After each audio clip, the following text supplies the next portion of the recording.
शेर और चूहा। एक जंगल में एक शेर और चूहा रहा करते थे। एक दिन शेर पेट भर खाने के बाद कुछ देर आराम के लिए दरख्त की छांव की तलाश करने लगा और एक सायेदार दरख्त देखकर उसके नीचे आराम से सो गया। इसी दौरान वहां पर एक चूहा खेलते हुए पहुंच गया और शेर की खराटे भरी नींद देखकर चूहा उसके करीब पहुंच गया और मस्ती से शेर के ऊपर उछल कूद करने लगा।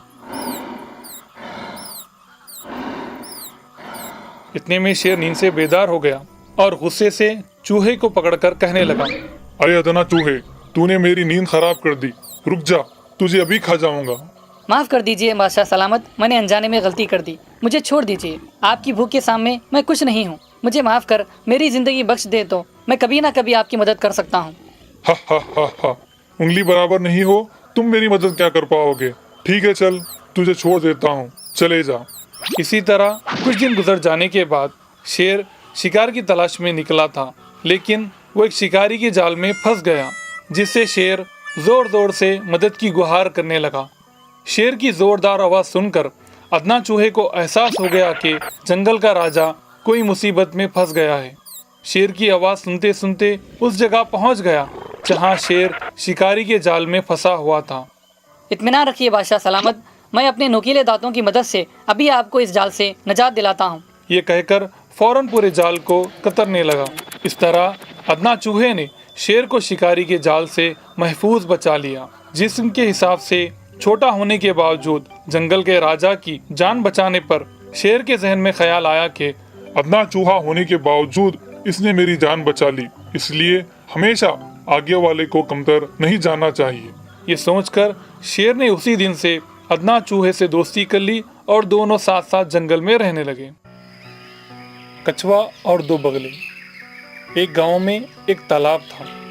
इस तालाब में दो बगले और एक कछुआ रहा करते थे। एक साल मुनासिब बारिश नहीं होने के सबब तालाब का पानी सूख गया, जिसे महसूस कर दो बगले आसमान में उड़ने लगे और कुछ दूर बाद उन्हें एक तालाब नजर आया जिसमें बहुत सारा पानी था और इस तालाब में मेंढक और केकड़े कसीर तादाद में होने का अंदाज़ा बगलों को हो गया।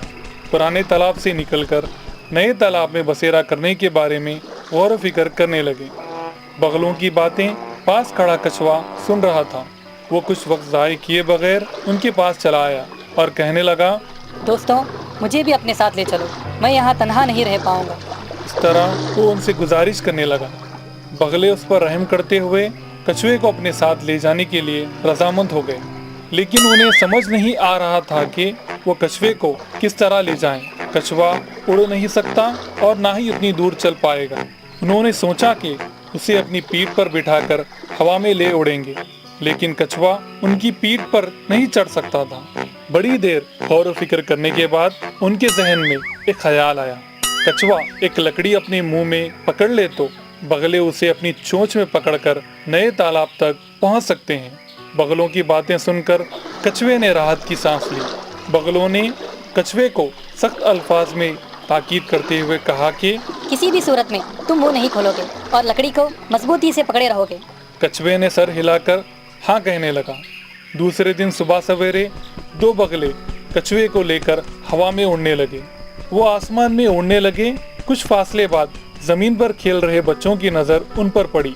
बच्चे कछुए और बगलों को हैरत से देखकर उन्हें मारने के लिए पत्थर तलाश करने लगे। कछुए की नज़र उन पर पड़ी।